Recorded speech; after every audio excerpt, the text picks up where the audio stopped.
നമസ്കാരം. പ്രധാന വാർത്തകൾ.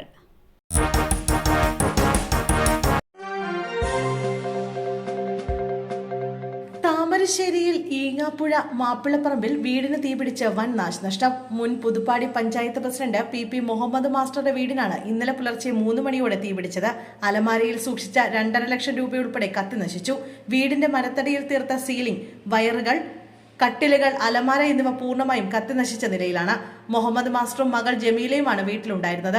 ബഹളം കേട്ട അയൽവാസികളും ബന്ധുക്കളും ഓടിയെത്തിയാണ് തീയണച്ചത്.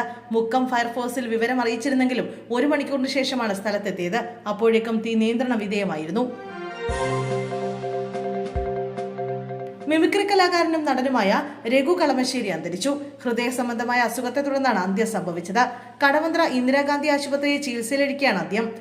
ഹാസ്യപരമ്പരയായ സിനിമാലയിൽ ഉമ്മൻചാണ്ടിയുടെ അപരനായാണ് രഘു പ്രശസ്തനായത്. ഇതിനു പുറമെ നിരവധി സ്റ്റേജ് ഷോകളിലും ഉമ്മൻചാണ്ടിയുടെ അപരനായി രഘു തിളങ്ങിയിരുന്നു. PS രഘു എന്നാണ് മുഴുവൻ പേര്. കളമശ്ശേരി നേവൽ ബസിലെ ഉദ്യോഗസ്ഥനായിരുന്നു രഘു. പാലക്കാട് BJP സ്ഥാനാർത്ഥിയായി നടൻ ഉണ്ണി മുകുന്ദൻ അടക്കമുള്ള പ്രമുഖരെ പരിഗണിക്കാൻ സാധ്യത. പാർട്ടിയുടെ പ്രാഥമിക പരിശോധനയിൽ ഉണ്ണി മുകുന്ദന് വിജയസാധ്യതയെന്ന് വിലയിരുത്തൽ. K Surendran, Prashanth Sivan, advocate E Krishnadas എന്നിവരുടെ പേരും പരിഗണനയിലുണ്ട്. അതേസമയം ശോഭാ സുരേന്ദ്രന് പാലക്കാട് താൽപര്യമില്ലെന്ന സൂചനയാണ് പുറത്തുവരുന്നത്. തെരഞ്ഞെടുപ്പിന് മുന്നോടിയായി BJP ഒരു ഏജൻസിയെ ഓരോ മണ്ഡലത്തിന്റെ സ്വഭാവം, വിജയസാധ്യത, ആർക്കൊക്കെ എന്നൊക്കെ പഠിക്കാനായി നിയോഗിച്ചിരുന്നു. ഈ ഏജൻസിയുടെ റിപ്പോർട്ട് പ്രകാരം പാലക്കാട് ഏറ്റവും കൂടുതൽ വിജയസാധ്യതയുള്ളത് ഉണ്ണി മുകുന്ദനാണ് എന്നാണ് വ്യക്തമാക്കുന്നത്. ഹരിപ്പാട് 6 മാസം പ്രായമായ കുഞ്ഞ് ആനയ്ക്കരികിൽ വീണ സംഭവത്തിൽ താൽക്കാലിക പാപ്പാനും പിടിയിൽ. 2ാം പ്രതിയും കുട്ടിയുടെ പിതാവുമായ അഭിലാഷാണ് പിടിയിലായത്.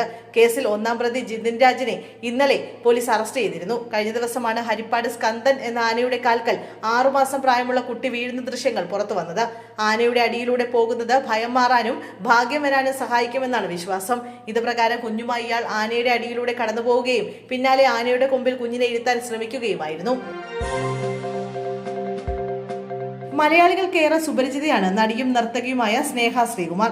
സീരിയലുകളും സ്റ്റേജ് ഷോകളിലുമൊക്കെയായി മുന്നോട്ടു പോകുന്ന സ്നേഹയ്ക്കെതിരെ കഴിഞ്ഞ ദിവസം കലാമണ്ഡലം സത്യഭാമ നടത്തിയ അധിക്ഷേപ പരാമർശം ഏറെ ശ്രദ്ധിക്കപ്പെട്ടിരുന്നു.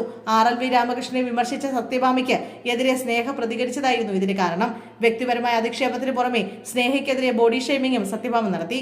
ഇപ്പോഴിതാ വീണ്ടും സ്നേഹയ്ക്കെതിരെ രംഗത്തെത്തിയിരിക്കുകയാണ് സത്യഭാമ. ഒപ്പം ഒരു വീഡിയോയും പങ്കുവച്ചിട്ടുണ്ട്.